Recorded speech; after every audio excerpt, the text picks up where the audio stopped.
पाकिस्तान का मुकाबला अब हमारे पड़ोसी मुल्क भारत से नहीं बल्कि अफगानिस्तान से है। ये कहानी शुरू हुई 2005 और 6 के दरमियान के जब यूरोपीय यूनियन के थिंक टैंक नए वर्ल्ड ऑर्डर के नक्शे खींच रहे थे।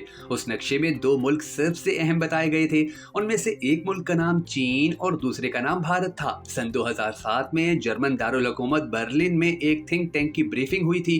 आलमी नशरियाती इदारे DW इंटरनेशनल के सहाफ़ी इम्तियाज अहमद कहते हैं कि वो वक्त मेरा ज़माना तालिब इल्मी था, लिहाजा मैं भी उसमें शरीक हुआ।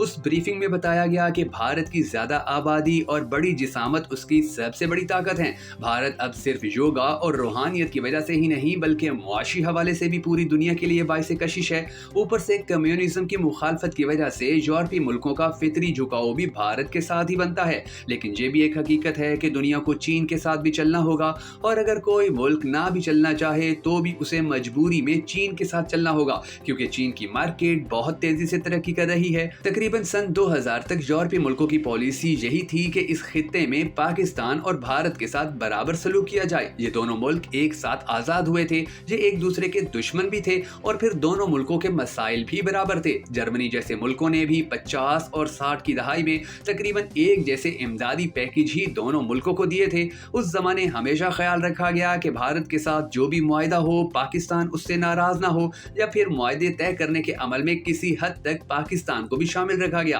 लेकिन जब चीन का मामला आया तो यूरोपीय मुल्कों के थिंक टैंक्स ने दलील देते हुए कहा कि अगर चीन का मुकाबला करना है तो पाकिस्तान को नजरअंदाज करते हुए भारत के साथ ताल्लुकात में इजाफा करना होगा। इसकी एक वजह यह भी थी कि पाकिस्तान चीन का तब भी दोस्त था और अब भी है, जबकि उस वक्त अफगानिस्तान की लड़ाई और बदअमनी का बयानिया दोनों ही अरूज पर थे। इन दोनों मामलात ने यूरोपीय मुल्कों के उस बयानिए की राह हमवार की कि भारत को पाकिस्तान से अलग करके देखना चाहिए। लेकिन इन तमाम चीजों पर जो मोहर साबित हुई वो अमरीकी भारतीय जौहरी मुआहिदा था। पाकिस्तान बदअमनी के खिलाफ अमरीका का सफ़े अव्वल का इत्तेहादी था, लेकिन इन दोनों मुल्कों में बदएतमादी अरूज पर थी।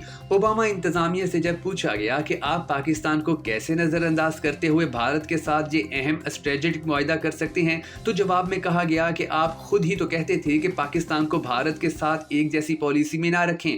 कहने को तो ये एक मुज़क्का खेज बयान था, मगर उसके बाद पाकिस्तान आहिस्ता आहिस्ता यूरोपीय मुल्कों से दूर और भारत उनके करीब होता चला गया। हालांकि पाकिस्तान ने तो कहा था कि इसे रियायतें दी जाएं, अफगानिस्तान में इसके मफादात का तहफ़्फ़ुज़ किया जाए, ना कि भारतीय मफादात को तहफ़्फ़ुज़ किया जाए। मगर फिर भी ये मुआहिदा भारत के साथ करके पाकिस्तान को अलग कर दिया गया था। उसके बाद आहिस्ता आहिस्ता यूरोपीय मुल्कों ने भी यही पॉलिसी अपनाना शुरू कर दी। भारत शायद इससे कहीं आगे होता जहां आज खड़ा है, लेकिन नरेंद्र मोदी की हुकूमत आई और उसकी सियासत ही पाकिस्तान की मुखालफत पर मबनी थी। लिहाजा पाकिस्तान फिर भी किसी न किसी तरह इस गेम का हिस्सा ही रहा। मगर अब एक हैरत अंगेज तब्दीली आ चुकी है। भारतीय वजीर आज़म नरेंद्र मोदी ने कुछ अर्सा पहले अमेरिका में कहा था कि हमारा पाकिस्तान से अब कोई मुकाबला नहीं, इसे इसके हाल पर ही छोड़ दें, वो खुद ही मर जाएगा। इस बयान पर पाकिस्तान में शदीद एहतजाज हुआ था, लेकिन ये बयान बदलती हुई भारतीय पॉलिसी का आईना है। यूरोपीय मुल्कों के बाद अब भारत में भी ये इदराक पैदा हो चुका है कि हमारा मुकाबला चीन से है, ना कि पाकिस्तान से।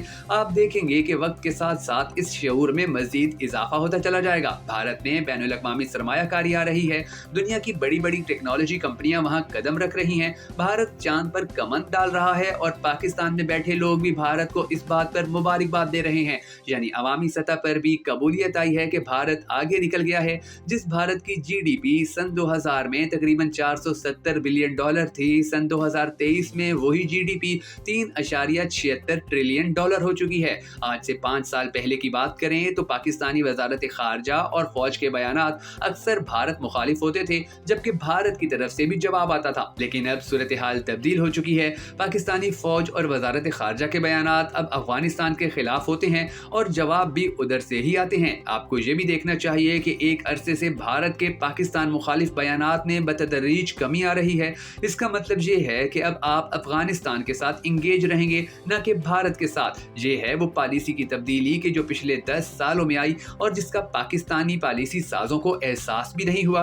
जब भारत को चांद पर जाने के लिए मुबारकबादें दी जा रही थी तो तब पाकिस्तानी वजीर आजम ने कौम को ये मुबारकबाद दी कि $3 अरब का कर्ज मंजूर हो गया है। ये मुबारकबाद नहीं बल्कि एक नोहा था। जनरल मिर्जा असलम बेग ने एक मरतबा भारत को मुखातिब करते हुए डराया था कि जब अफगान मुजाहिदीन फारिग होंगे तो कहाँ जाएंगे, कहीं ना कहीं तो उन्हें मसरूफियत ढूंढना होगी। मगर अब हालात बदल चुके हैं। भारत के साथ कश्मीर शील्ड के हवाले से खुफिया मामलात काफी हद तक तय पा चुके हैं। भारत की तरफ से पाकिस्तान को दहशतगर्दी से जोड़ने वाले बयानिए ने पाकिस्तान को खौफजदा किया हुआ है और पाकिस्तान इस हवाले से अपनी पॉलिसी भी वाज़ेह तौर पर तब्दील कर चुका है। लेकिन मसला ये है कि जैसा जनरल मिर्जा असलम बेग ने कहा था कि अफगानी फिर किधर जाएंगे, जब रूस का मुकाबला करना था तो अमरीकी सदर जिमी कार्टर के सलामती के मशीर बरीजिंस्की ने इनकलाब ईरान को देखते हुए कहा था कि मजहब एक ताकत है और इस ताकत को सोवियत यूनियन के खिलाफ इस्तेमाल किया जा सकता है। उनकी थ्योरी आर्क ऑफ क्राइसिस भी इसी बुनियाद पर थी कि अमेरिका सियासी इस्लाम की हमायत करते हुए सोवियत यूनियन और अरब कौम पसंद तहरीकों का मुकाबला कर सकता है। इस थ्योरी और पॉलिसी का बुनियादी मकसद ही यही था कि बुनियाद परस्ताना इस्लाम और एंटी कम्युनिस्ट फोर्सेस को प्रमोट किया जाएगा तो पाकिस्तान के शुमाल मगरबी इलाकों में शिद्दत पसंदी और मजहब की ताकत अब भी मौजूद है और इसे कोई भी इस्तेमाल कर सकता है। इन इलाकों में कानून की गिरफ्त भी कमजोर है और इस खला को पुर करते हुए वहाँ कई ताकतें अपने कदम जमा सकती हैं। सरहदी इलाकों में आए दिन हमले हो रहे हैं और पाकिस्तानी अफगानियों का ये मसला इस्लामाबाद को मुस्तकबिल में भी अंगेज रखेगा।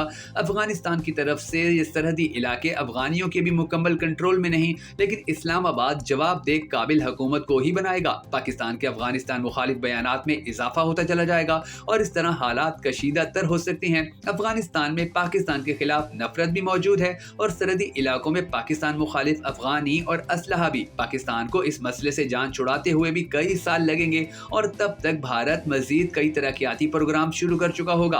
पाकिस्तान पिछले 10 साल के दौरान भारत के साथ मुस्बत मुकाबलाबाजी कर सकता था, लेकिन तरजीहात और हालात ने उसे ऐसा करने ना दिया।